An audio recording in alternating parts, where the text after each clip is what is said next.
గన్నులు పట్టుకొని ఉద్యమం చేసేటటువంటి పరిస్థితి లేదు. చాలా కర్కశమైనటువంటి కేంద్ర ప్రభుత్వం ఉంది కాబట్టి తెలంగాణ సమాజానికి మీ అవసరం ఎంతో ఉంది. మీరు రాజకీయబద్ధంగా కొత్త కొత్త సంస్థలు వస్తున్నాయి, అనేక మంది వస్తూ ఉన్నారు. మాలాంటి వాళ్లకు మీరు దారి చూపించి తెలంగాణ సమాజంలో మంచిని చేయడానికి బలాన్ని ఇవ్వాలని మిమ్మల్ని రిక్వెస్ట్ చేస్తున్నాను. రాజకీయ ప్రక్రియలో భాగమై తెలంగాణ సమాజాన్ని ముందుకు తీసుకెళ్లడంలో భాగస్వామ్యం పాటించాలని చెప్పి కూడా మిమ్మల్ని నేను రిక్వెస్ట్ చేస్తూ ఉన్నాను.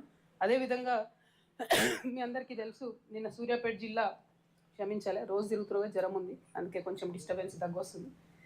ఇక్కడ పెట్టండి అన్న ప్లీజ్. తుంగతుర్తిలో ఎంటర్ అయినాం నిన్న సూర్యాపేట జిల్లాకు. మేము తుంగతుర్తిలో ఫస్ట్ అరవపల్లి మండల హెడ్ క్వార్టర్ పోయి అక్కడ కస్తూర్బా చూసినాం. అది అప్పుడెప్పుడో 10 ఏళ్ల కింద మరి నరసింహులు గారు ఎమ్మెల్యే ఉన్నారు, ఎవరు ఉన్నారు అప్పుడు కట్టిరట. ఘోరంగా ఉంది అది, చెరువు మధ్యలో కట్టిరు లిటరలీ. ఎవ్రీ రైనీ సీజన్ ప్రతి వర్షాకాలం మునిగిపోతుంది అది. దాన్ని మరి 10 ఏళ్ళు బీఆర్ఎస్, 2 ఏళ్ళు కాంగ్రెస్లో పట్టించుకోలేదు. ఆడపిల్లలే కదా అని అలుసుగా తీసుకోకండి. ఆడపిల్లలతో పెట్టుకుంటే చరిత్రలు మారిపోయేటటువంటి పరిస్థితి ఉంటుంది. కాబట్టి కస్తూర్బా కాలేజ్ని ఇమీడియట్గా దాన్ని రీలొకేట్ చేస్తారా, దాని చుట్టూ ప్రొటెక్షన్ వాల్ కడతారా, ఏం చేస్తారో దయచేసి ప్రయత్నం చేయండి. ఎందుకంటే మొత్తం సంవత్సరం అంతా దోమలు, ప్రతిరోజు కోతుల దాడులు. నేను పోయే వరకు ఏఎన్ఎం ఉంది, ఆమె చెప్తుంది ఎవ్రీడే 2 నుంచి 3 ఇన్సిడెంట్స్ అయితే కోతుల దాడులు అయితే టీచర్లను పిల్లలను కలుస్తుంటాయి. నేను తీసుకుపోయి హాస్పిటల్లో కట్టేయించుకొని వస్తా అని చెప్తుంది. అసలు ఎటువంటి ప్రొటెక్షన్ లేదు అక్కడ. దయచేసి ప్రభుత్వం ఈ విషయంలో సీరియస్గా తీసుకోవాలని నేను రిక్వెస్ట్ చేస్తూ ఉన్నా. ముఖ్యంగా జిల్లా కలెక్టర్ గారిని డిమాండ్ చేస్తూ ఉన్నా నేను. మీరు కూడా పోయి చూసి వచ్చిరట, దయచేసి దాని మీద సత్వరమే చర్యలు తీసుకోవాలని డిమాండ్ చేస్తూ ఉన్నాను. ఆ తర్వాత ఎస్ఆర్ఎస్పి కాల్వ దగ్గరికి పోయి చూసినాం మేము. తెలంగాణ వ్యాప్తంగా కూడా మొన్న మహబూబ్నగర్ జిల్లా, ఇంకా ఎక్కడ ఏ జిల్లాకు పోయినా కూడా తెలంగాణ వ్యాప్తంగా పరిస్థితి ఏంటంటే, అంతకుముందు మనకు ఉమ్మడి ఆంధ్రప్రదేశ్లో ఉన్నప్పుడు ఏదైతే ఈ జలయజ్ఞంలో ప్రతిపాదించినప్పుడు తెలంగాణలో అన్లైన్డ్ కెనాల్స్ అనే ప్రతిపాదన ఉండే. అంటే అప్పుడు వాళ్ళు ఉమ్మడి ఆంధ్రప్రదేశ్ కాబట్టి అన్యాయం చేసి లైనింగ్ లేకుండా మన దగ్గర కెనాల్లు, ఆంధ్రాలోనేమో విత్ లైనింగ్ కెనాల్. అంటే ప్రాజెక్ట్ పిలిచినప్పుడు డబ్బులు ఇచ్చినప్పుడు అట్లా చేసి, ఇప్పుడు ఈ 10 ఏళ్లలో కూడా మనం దాన్ని సవరించుకోవాలి. యాక్చువల్లీ ఇరిగేషన్ డిపార్ట్మెంట్లో ఒకటి O&M అని ఉంటుంది డిపార్ట్మెంట్, దానికి ₹1 బీఆర్ఎస్ ఇవ్వాలి, ₹1 కాంగ్రెస్ ఇస్తలేదు. అట్లా ఇచ్చినట్టయితే కాలువలు మంచిగా అవుతాయి. ఆ తర్వాత రుద్రమ చెరువు దగ్గరికి పోయినాం. ఈ రుద్రమ చెరువు వెలుగుపల్లిలో ఉన్నది. మరి అక్కడ 5 TMC దీన్ని రిజర్వాయర్ చేస్తామని చెప్పి ఎస్ఆర్ఎస్పి స్టేజ్ 2 నుంచి మనము రిజర్వాయర్లు కట్టుకుంటామని చెప్పి బీఆర్ఎస్ గవర్నమెంట్ వాగ్దానం చేసింది. తర్వాత కాంగ్రెస్ గవర్నమెంట్ కూడా చెప్పినట్టున్నారు ఎన్నికల టైంలో. కాకపోతే ఎవ్వరు కూడా దీన్ని చేస్తున్నటువంటి పరిస్థితి కనబడతలేదు. రుద్రమ చెరువు రిజర్వాయర్ చేయాలని చెప్పి నేను డిమాండ్ చేస్తూ ఉన్నాను. అట్లనే తుంగతుర్తిలో హాస్పిటల్ చూసినాం మేము, 100 బెడెడ్ హాస్పిటల్. అది 30 బెడెడ్ ఉంటే దాన్ని ఊలగొట్టిరు. ఇప్పుడు అందులో 12 బెడ్లు అయినాయి. ఈ 100 బెడెడ్ హాస్పిటల్ పూర్తయితలేదు. కామెడీ ఏంటంటే 2 సార్లు శంకుస్థాపనలు అయినాయి దానికి. అంతకుముందు ఎమ్మెల్యే గారు ఒకసారి, ఇప్పుడు ఎమ్మెల్యే గారు ఒకసారి, 2 సార్లు శంకుస్థాపన చేసినా కూడా హాస్పిటల్ మాత్రం పూర్తయితలేదు. త్వరితగతిన తుంగతుర్తి హాస్పిటల్ని పూర్తి చేయాలని డిమాండ్ చేస్తూ ఉన్నాను. కారణాలు ఏంది అని అడిగితే ఆ ఏజెంట్ ఏం చెప్తాడంటే, ఏజెన్సీ ఎవరైతే కాంట్రాక్టర్ ఉన్నాడో ఆయనకి ఇదే జిల్లాలో 3-4 వచ్చినాయి హాస్పిటల్. సో ఆ 3 హాస్పిటల్ కూడా బిల్లులు వస్తలేవని ఆయన పని ఆపేసి, ఇంకొకటి ఏమంటాడంటే ఆయన మనకేదో ఫేవర్ చేస్తున్నట్టు ఒక హాస్పిటల్ అయిపోయినాక ఇంకో హాస్పిటల్ కడతారు. కానీ మొత్తం అగ్రిమెంట్లో ఉన్న టైం ఏంది 18 నెలలు, అది దాటిపోయి కూడా 6 నెలలు అయినా కూడా ముందుకు పోవడం లేదు. సో ఆ ఏజెన్సీ ఎవరో కలెక్టర్ గారు పిలిపించుకొని బలంగా గట్టిగా పుష్ చేసి తొందరగా తుంగతుర్తి హాస్పిటల్ పనులు పూర్తయ్యేలా చేయాలని చెప్పి కలెక్టర్ గారిని డిమాండ్ చేస్తూ ఉన్నాను. ఆ తర్వాత నూతనకల్ మీదుగా వెళ్తూ మేము గుండ్ల సింగారం కూలడానికి సిద్ధంగా ఉన్న బ్రిడ్జ్ను చూసినాం. మరి ఎన్నో ఏండ్లైంది, కనీసం దాన్ని ఎవరు పట్టించుకున్న పరిస్థితి లేదు. దయచేసి ఈ బ్రిడ్జ్ను కొత్తగా తొందరగా కట్టాలని చెప్పి కూడా నేను డిమాండ్ చేస్తూ ఉన్నాను. అదేవిధంగా మిషన్ భగీరథ నీళ్లు రాక సూర్యాపేట జిల్లాలో దాదాపు 20 రోజులు అయిపోయిందని చెప్తున్నారు. తుంగతుర్తి నియోజకవర్గంలో అయితే ఆ సమస్య చెప్పిండ్రు. మరి ఎందుకు వస్తలేదన్న విషయం అడిగితే పాలేరులో మిషన్ భగీరథ ట్యాంక్ ఏదో ఖరాబ్ అయిందట, అందుకని వస్తలేదట. కానీ 20 రోజుల నుంచి మంచినీళ్ళు రాకపోవడం అన్నది దారుణం. కాబట్టి దాని మీద త్వరితగతిన చర్యలు తీసుకోవాలని అధికారులను డిమాండ్ చేస్తూ ఉన్నాను. అదేవిధంగా మా ఇస్మాయిల్ అన్న చెప్పిండు మూసి ఇసుక గురించి మాట్లాడాలని. మాట్లాడేది ఏం లేదు, ఇసుక గురించి ఎంత మాట్లాడినా అప్పుడు వాళ్ళు బుక్కిండ్రు, ఇప్పుడు వీళ్ళు బుక్కుతున్నారు. ఇది కంటిన్యూస్ ప్రాసెస్. కాకపోతే అట్లా బుక్కడం వల్ల ప్రాబ్లం ఏంటంటే బ్రిడ్జ్లకు ఇబ్బంది అవుతుంది. చాలా బ్రిడ్జ్లు కూలిపోయే దశకు వస్తున్నాయి. అండర్ గ్రౌండ్ ఇష్యూస్, వాటర్ కూడా టేబుల్ కూడా డిస్టర్బ్ అవుతుంది. కాబట్టి మరి ఆ ఇసుకను మరి ఎట్లా చేయాలన్నా చూడాలి. ఇక అవన్నీ చెప్తే నన్ను తిడతారన్న రోజు. ఏ ప్రభుత్వంలో ఉన్నా వాళ్ళకే బెనిఫిట్ వస్తుందని అంటుండ అన్న. ఇక అంతా కలిసి ఉన్నారు, ఈ జిల్లా అయినా ఏ జిల్లా అయినా. మ్యాచ్ ఫిక్సింగ్ నడుస్తుంది. బట్ అల్టిమేట్గా తుంగతుర్తి జాతీయ రహదారి ఏదైతుందో వెలుగుపల్లి నుండి రావులపల్లి ఆ బైపాస్ రోడ్ ఏదైతుందో అది పూర్తి చేయాలని ప్రజలందరూ కూడా కోరుతున్న పరిస్థితి ఉన్నది.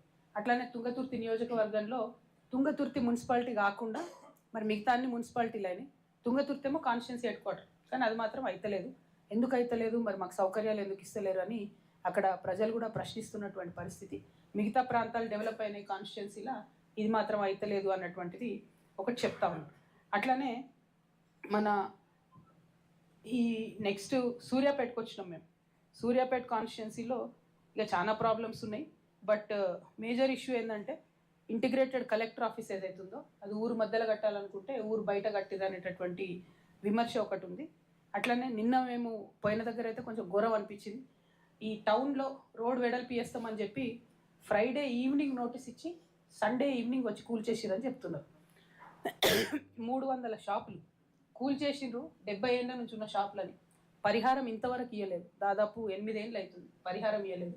ఎవరన్నా కేసులు వేస్తే వాళ్ళు ఇంటి ముంగట్టుకోయి ఆడనే ఇసుకేసి మట్టేసి ఉల్టా వాళ్ళనే బెదిరించి భయపెట్టేటటువంటి వ్యవస్థ సూర్యాపేటలో కనపడుతుంది. ఇది కరెక్ట్ కాదు. కలెక్టర్ గారు ఇంటర్వ్యూని అవ్వాలి. ఎందుకంటే కూలగొట్టినప్పుడేమో మున్సిపల్ వాళ్ళు, R&B వాళ్ళు, అన్ని డిపార్ట్మెంట్ వాళ్ళు కలిసి కూడబలుకొని పోయి కూలగొట్టారు. మాకు పరిహారం ఎవరిస్తారంటేనేమో మాది కాదంటే మాది కాదని అన్ని డిపార్ట్మెంట్లు కూడా చేతులు ఎత్తేస్తున్నారు. కాబట్టి ఈ రోడ్ వైడనింగ్లో ఏవైతే 300 షాపులు కూలగొట్టిరో వాళ్ళకు న్యాయం చేయాలని చెప్పి నేను ప్రభుత్వాన్ని డిమాండ్ చేస్తూ ఉన్నాను. అట్లనే market integrated veg and non veg market అని కట్టిరు. ఆడ మహిళలు ఇంకా కూడా బయటనే అమ్ముకుంటున్నారు. అల్టిమేట్గా ప్రజలకు ఏదైతే నీట్గా ఉండాలని మార్కెట్ కట్టినామో అదైతే ఉపయోగంలోకి రాలేదు. 36 కోట్ల నొగలు, 50 కోట్ల నొగలు రకరకాల ఎస్టిమేట్స్ చెప్తున్నారు. ఇంకా గమ్మత్ ఏంటంటే 33 ఇంకా గమ్మత్ ఏంటంటే ఏవైతే ఈ 300 దుకాణాలు కూలగొట్టినామన్నామో ఆ 300 మందికి కూరగాయల మార్కెట్లు ఇస్తామని చెప్పిరట. మరి వాళ్ళకు ఇవ్వలేదు. కూరగాయల మార్కెట్ వాళ్ళు బయటనే అమ్ముకుంటారు, వాళ్ళు అట్లనే ఉన్నారు. ఆ కూరగాయల మార్కెట్ ముంగట ఫర్టిలైజర్ షాప్ వాళ్ళు ఉన్నారు, వాళ్ళ ఇబ్బందులు అట్లే ఉన్నాయి. సూర్యాపేట పట్టణం అయితే వాటి పరిస్థితి మారతలేదు. మరి ఇప్పటికి కూడా ఎమ్మెల్యే గారు జగదీష్ రెడ్డి గారే ఉన్నారు.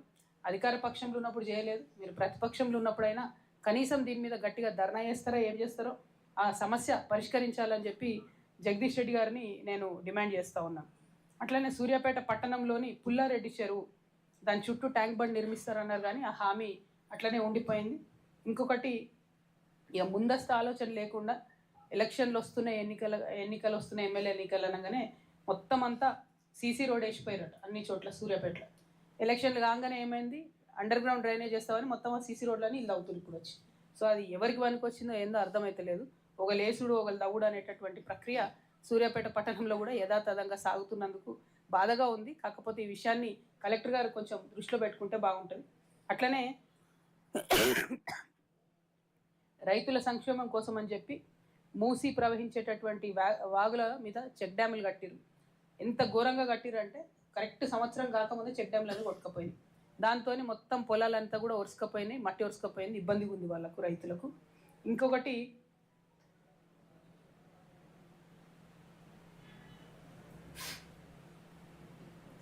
సూర్యాపేట జిల్లా కేంద్రంలో వివిధ కులాలకు ఆత్మగౌరవ భవనాలు ఇస్తామని చెప్పిండ్రు. వాటిని పట్టించుకున్న పాపాన పోలేదు. దాని మీద ముందడుగు పడేటట్టుగా మరి ఎమ్మెల్యే గారు చొరవ తీసుకోవాలని కోరుతా ఉన్నాను. అట్లనే సూర్యాపేటలో 939 డబుల్ బెడ్రూమ్ ఇండ్లు కట్టిండ్రు. కట్టిన తర్వాత ఆనాడు కేటీఆర్ గారు అసెంబ్లీ ఎన్నికల ముందు 2023లో వచ్చి 809 మందికి ఇండ్లు ఇచ్చిండ్రు. పాపం ఇండ్లు ఇచ్చిన వాళ్ళు ఇండ్లకు పోయారు, కానీ కనీసం గోడలకు సున్నం కూడా వేయకుండా ఇచ్చినటువంటి పరిస్థితి ఉన్నది. చాలా చాలా దారుణంగా ఉంది. ప్లస్ ఎక్కడ డబుల్ బెడ్రూమ్లు చూసినా, నిన్న మేము ఒక చీతెల్ల ఊరికి పోయినాం, అక్కడ కూడా డబుల్ బెడ్రూమ్లు ఇచ్చిండ్రు. కానీ పరిస్థితి ఏంటి అంటే నల్ల లేదు, నీళ్లు లేవు, డ్రైనేజీలు లేవు, కనీసం రంగులు లేవు. డబుల్ బెడ్రూమ్ ఇచ్చేసి తోలేసిండ్రు. కానీ ఇబ్బంది మాత్రం ప్రజలకు అయితే ఉంది. దాని మీద చర్యలు తీసుకోవాలని నేను కలెక్టర్ గారిని కోరుతున్నాను. మరి సూర్యాపేటలో ఏదైతే మెడికల్ కాలేజ్ వచ్చిందో చరిత్రలో మొదటిసారి ఉమ్మడి ఆంధ్రప్రదేశ్లో అనుకునేది. సూర్యాపేట నుంచి పోతున్నటువంటి సందర్భంలో కనీసం సూర్యాపేట నుంచి ఇంతమంది ఎన్ఆర్ఐలు ఉన్నారు, వీళ్ళు ఎవరైనా ప్రైవేట్ మెడికల్ కాలేజ్ పెడతలేరు అనే ఒక సందర్భంలో బాధపడ్డాం. కొంతమంది ఎన్ఆర్ఐస్ అప్పుడు మాట్లాడినాం కూడా మేము, అన్న పెట్టండి జర కాలేజ్, ఇక్కడ ఇబ్బందిగా ఉంది, మన వాళ్ళకి సీట్లు దొరుకుతలేవు. కానీ ఇప్పుడు మెడికల్ కాలేజ్ వచ్చినా కూడా దాన్ని 350 మంది ప్రొఫెసర్లు పనిచేయాలి, దాన్ని ఓన్లీ 150 మంది పనిచేస్తున్నారు. అయినా కూడా మరి పట్టించుకుంటలేరు. అదేవిధంగా ఈ జగదీష్ రెడ్డి గారు ఏదైతే చీదెళ్ళ గ్రామంని దత్తత తీసుకున్నారో ఆ గ్రామానికి నిన్న పోయొచ్చినాం మేము. ఆ గ్రామానికి 6 కిలోమీటర్లు అంట రోడ్డు మీదకి వెళ్ళి 60 కిలోమీటర్ల ప్రయాణం చేసినంత పని అయింది. రోడ్లు దరిద్రంగా ఉన్నాయి, దారుణంగా ఉన్నాయి. మళ్ళీ ఇంకొక గమ్మత్ ఏంటంటే అటు అది పద్మావతి గారికి ఇటు ఈయనకి జగదీష్ రెడ్డి గారికి మధ్యలో వస్తుంది అనుకుంటా, కోదాడ అండ్ సూర్యాపేట. సో ఆ రోడ్డు మీరేయాలంటే మీరేయాలని చెప్పి ఎవరు వేయకుండా ఇబ్బంది పెడుతున్నటువంటి పరిస్థితి ఉంది. అక్కడ ప్రజలు చాలా దారుణంగా బాధపడుతున్నారు. కాబట్టి మరి ఆ రోడ్డు వేసేటటువంటి ప్రక్రియ త్వరితగతిన చేయాలని చెప్పి కూడా నేను డిమాండ్ చేస్తూ ఉన్నా. ఇప్పుడు నెక్స్ట్ మేము హుజూర్ నగర్ కోదాడకు కూడా వెళ్తూ ఉన్నాం. అక్కడ కూడా అనేకమైన సమస్యలు ఉన్నాయి. ముఖ్యంగా హుజూర్ నగర్లో కూడా సేమ్ ఇష్యూ. ఉత్తమ్ కుమార్ రెడ్డి గారు హౌసింగ్ మినిస్టర్గా ఉన్నప్పుడు 2000 ఇండ్లు కట్టారు. అంటే ఎప్పుడో 14 ఏళ్ళ కింద ఆల్మోస్ట్. ఆ 2000 ఇండ్లు ఇప్పటి వరకు ఎవరికి ఇవ్వకుండా అట్లనే పెండింగ్ పెట్టిండ్రు. దానికోసం ఇప్పటికన్నా సొల్యూషన్ వెతకాలి అని చెప్పి ఉత్తమ్ కుమార్ రెడ్డి గారు నేను కోరుతున్నాను. ఇంకా ఘోరం ఏంటంటే అక్కడ 14-15 సిమెంట్ ఫ్యాక్టరీలు ఉన్నాయి. వాటి పొల్యూషన్తోని ప్రజలు ఇబ్బంది పడుతున్నా కూడా అదే ప్లేస్ నుండి ఉత్తమ్ కుమార్ రెడ్డి గారు ఇన్ని రోజులు మంత్రిగా ఉండి ఎమ్మెల్యేగా ఉండి ఇప్పటి వరకు కూడా దాని మీద రియాక్ట్ గారు ఏం చేయరు. దానికి లేటెస్ట్ ఎగ్జాంపుల్ ఏంటంటే మట్టంపల్లిలో కృష్ణా నది దగ్గర నిన్నగాక మొన్న December 1 రోజు ఒక ఫార్మా కంపెనీ వాడు, ఎంత ధైర్యం ఉండాలి, ఇరిగేషన్ మంత్రి నియోజకవర్గం ఫార్మా కంపెనీ వాడు వచ్చి అర్ధరాత్రి ఆడ వేస్టేజ్ డంప్ చేసిపోయాడు. డంప్ చేసిపోతే ఏం చేసిరు వీళ్ళు, తెల్లారే 112 గ్రామాలకు మంచినీటి సౌకర్యాన్ని బంద్ చేశారు. కానీ ఇప్పటి వరకు కూడా అసలు ఆ కంపెనీ ఎవరు, వాడు ఎట్లా డంప్ చేసిపోయాడు, మన మీద ఏమైనా కేసు పెట్టిరా, ఫ్యూచర్లో అట్లా జరగకుండా ఏమైనా చేస్తారా, ఏ మాత్రం కూడా ఉత్తమ్ కుమార్ రెడ్డి గారు దాని మీద ఆన్సర్ చెప్తలేరు, జవాబుదారీతనం లేదు. కాబట్టి ఉత్తమ్ కుమార్ రెడ్డి గారు డిమాండ్ చేస్తున్నా, మీ నిఘా వ్యవస్థ ఏమైనట్టు, మీ పోలీస్ వ్యవస్థ ఏమైనట్టు, మీ ఇంటెలిజెన్స్ ఏమైనట్టు, అర్ధరాత్రి వచ్చి కృష్ణానదిలో కెమికల్ ఫ్యాక్టరీ వాడు వేసిపోతే చూస్తూ ఊరుకుంటే ఎట్లా? మీ మంత్రిగా ఉన్నటువంటి నియోజకవర్గంలో ఇట్లా జరగకూడదు. దీని మీద తక్షణమే ఉత్తమ్ కుమార్ రెడ్డి గారు స్పందించాలని చెప్పి నేను డిమాండ్ చేస్తూ ఉన్నాను. ఇక డెవలప్మెంటల్ వర్క్స్ అయితే పెద్దగా ఏం కాలేదు. ఇంకొకటి ఏంటంటే ఈయననే ఇరిగేషన్ మంత్రిగా ఉన్నారు కాబట్టి ఉత్తమ్ కుమార్ రెడ్డి గారిని నేను ఒక 2-3 ప్రశ్నలు అడగదలుచుకున్నా. దాన్ని దయచేసి ప్రెస్ మిత్రులు ఉత్తమ్ కుమార్ రెడ్డి గారి దగ్గర జవాబులు రాబట్టే ప్రయత్నం చేయాలి. SRSP అనేటటువంటిది స్టేజ్ 2 అనేటటువంటిది మనకు ఉమ్మడి వరంగల్ జిల్లా నుండి ఉమ్మడి నల్గొండలకు ఎంటర్ అవుతుంది. అంటే ఇప్పుడు డైరెక్ట్గా సూర్యాపేట జిల్లాకి ఎంటర్ అవుతుంది. ఈ సూర్యాపేట జిల్లాలో మాత్రం ఒక్కటంటే ఒక రిజర్వాయర్ లేదు. ఇప్పుడు ఇరిగేషన్ మంత్రిగా ఉత్తమ్ కుమార్ రెడ్డి గారు ఉన్నారు కాబట్టి రుద్రమ చెరువు లాంటి రిజర్వాయర్లు సూర్యాపేటలో కట్టాలి, ఇంకా 2-3 కట్టాలి. కడితేనే SRSP స్టేజ్ 2 నుంచి వచ్చేటటువంటి వాటర్ మీకు సూర్యాపేట, కోదాడ, అట్లానే తుంగతుర్తి అన్ని నియోజకవర్గాలు కూడా హెల్ప్ అయ్యే అవకాశం ఉంటుంది. కాబట్టి రిజర్వాయర్లు కట్టాలన్నది మొదటి డిమాండ్ చేస్తుంది. రెండవది, మీరే ఇరిగేషన్ మంత్రిగా ఉన్నారు కాబట్టి కాలువలకు లైనింగ్ వేపియండి అని చెప్పి డిమాండ్ చేస్తూ ఉన్నాను. మూడవది, మూసీ ప్రాజెక్ట్. ఇదైతే ఇక మీకు తెలుసు, చాలా ఘోరం. ఇది సూర్యాపేట జిల్లాలో 30,000 ఎకరాలకు నీళ్ళు ఇచ్చే ప్రాజెక్ట్. 2019లో గేట్లు కొట్టుకుపోయినాయి. 2022లో గేట్ సీల్ కూడా ఊడిపోయి అది కూడా నీళ్ళలో పడిపోయింది. అప్పుడు ఇదే ఇక గుంటనక్క గారు వచ్చి 285 కోట్లతోని నేను మూసీ ప్రాజెక్టును మంచిగా చేస్తాను ప్రగల్భాలు వాళ్ళకి వెళ్ళిపోయారు. ఇంతవరకు అతిగతి లేదు. ఇరిగేషన్ మినిస్టర్గా ఉత్తమ్ కుమార్ రెడ్డి గారు ఉన్నారు కాబట్టి కంపల్సరీ మూసీ ప్రాజెక్టును మీరు రిపేర్ చేయాలని చెప్పి నేను డిమాండ్ చేస్తూ ఉన్నాను. ఇంకా ఘోరం ఏంటంటే హుజూర్ నగర్, కోదాడ ఉత్తమ్ కుమార్ రెడ్డి గారు, పద్మావతి గారు వాళ్ళ ఇద్దరు వైఫ్ అండ్ హస్బెండ్ ఉన్నారు. మరి సీనియర్ ఎమ్మెల్యేస్ ఇద్దరు కూడా.